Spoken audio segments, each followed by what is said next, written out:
You can't buy a Rolex, the genius of manufactured scarcity. Imagine walking into a store with $10,000 in your pocket, ready to buy a product, only for the salesperson to tell you, No, I can't accept this. But it's the right amount! not because they're out of stock, but because you haven't earned the right to buy it yet.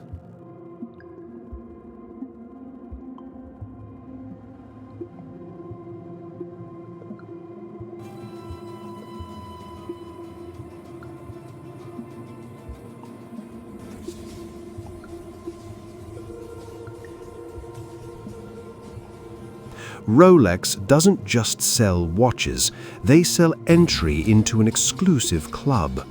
While other brands fight to sell more units, Rolex has mastered the art of selling less. Today, we look at the business of manufactured scarcity, how a non-profit foundation in Switzerland became the most powerful name in luxury.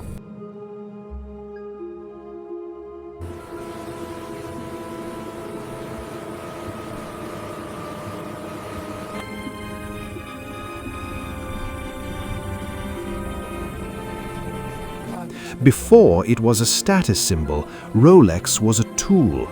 Hans Wilsdorf, the founder, didn't care about gold and diamonds. He cared about survival. He put a Rolex on the wrist of the first woman to swim the English Channel. He sent one to the top of Mount Everest. By associating the watch with extreme human achievement, Rolex built a foundation of indestructible quality. But the real genius happened in the 1970s during the quartz crisis. While other Swiss brands panicked and went cheap, Rolex went up.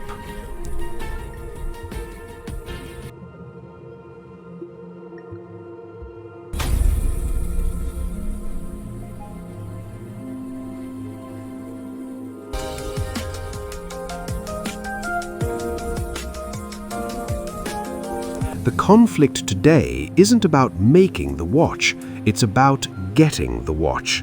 Why is there a 5-year waitlist for a piece of steel? Critics say Rolex is slowing down production on purpose. Rolex says they simply can't keep up with quality control. The result? A secondary market where a used watch costs double the price of a new one. This creates a Veblen good, a product where the higher the price goes, the more people want it. It defies the standard laws of economics.